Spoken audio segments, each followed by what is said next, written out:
আসসালামু আলাইকুম।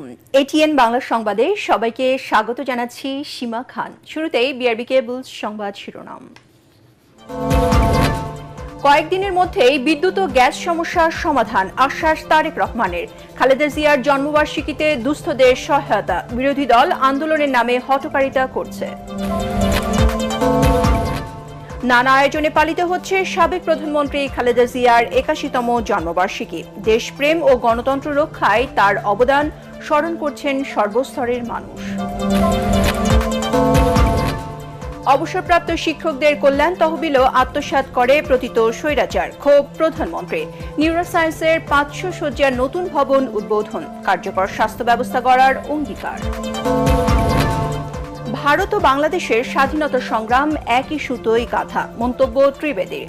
ঢাকা দিল্লি সম্পর্ক সমৃদ্ধ করতে বাণিজ্য সহ কয়েকটি খাতে অংশীদারিত্ব বাড়ানো হচ্ছে। এবং তীব্র গ্যাস সংকটে রাজধানীর বেশিরভাগ সিএনজি ফিলিং স্টেশন বন্ধ, ঘন্টার পর ঘন্টা লাইনে দাঁড়িয়ে অসুস্থ হয়ে পড়ছেন চালকেরা। শুনছিলেন বিআরবি কেবল সংবাদ শিরোনাম, এবারে জানাবো বিস্তারিত। আগামী কয়েকদিনের মধ্যে গ্যাস সংকট অনেকটা কেটে যাবে আর বিদ্যুতের সমস্যা দ্রুত সমাধানে সরকার কাজ করছে বলে জানিয়েছেন প্রধানমন্ত্রী তারেক রহমান। সাবেক প্রধানমন্ত্রী বেগম খালেদা জিয়ার জন্মদিন উপলক্ষে রাজধানীর বনানীতে দুস্থদের মাঝে সহায়তা প্রদান অনুষ্ঠানে তিনি একথা বলেন। প্রধানমন্ত্রী জানান, গ্যাস বিদ্যুৎ সংকটকে ইস্যু করে বিরোধী দল ষড়যন্ত্র আর রাজপথে বিশৃঙ্খলা সৃষ্টির পায়তারা করছে। জনগণকে বিভ্রান্ত না করে সংসদে এসে সুনির্দিষ্ট প্রস্তাব তুলে ধরতে তাদের প্রতি চ্যালেঞ্জ ছুড়ে দেন তারেক রহমান। বিস্তারিত জানাচ্ছেন মইনুল হাসান।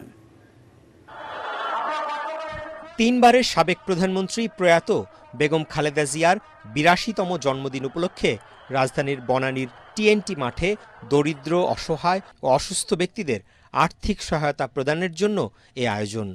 ঢাকা ১৭ আসনের ৩ থানার পাশাপাশি বাড্ডাসহ রাজধানীর বিভিন্ন এলাকা থেকে বিএনপি নেতাকর্মীদের পাশাপাশি সাধারণ জনগণ এ অনুষ্ঠানে যোগ দেন। প্রধানমন্ত্রী তারেক রহমান মঞ্চে উপস্থিত হলে এলাকাবাসী ও বিএনপি নেতাকর্মীরা সরকার প্রধানকে স্বাগত জানান।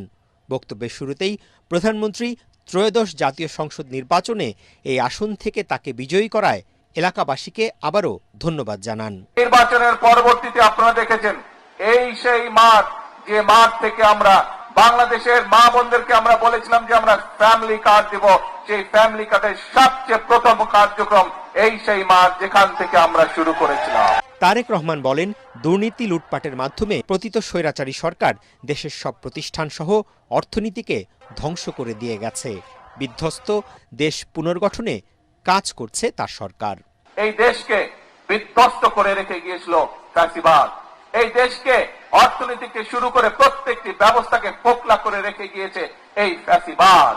আজকে বাংলাদেশের মানুষ সিদ্ধান্ত গ্রহণ করেছে, দেশকে গড়ে তুলতে হবে। গ্যাস বিদ্যুৎ সংকটে মানুষের কষ্ট হচ্ছে উল্লেখ করে প্রধানমন্ত্রী বলেন, এই সংকট কাটিয়ে উঠতে সরকার সর্বশক্তি দিয়ে চেষ্টা করে যাচ্ছে।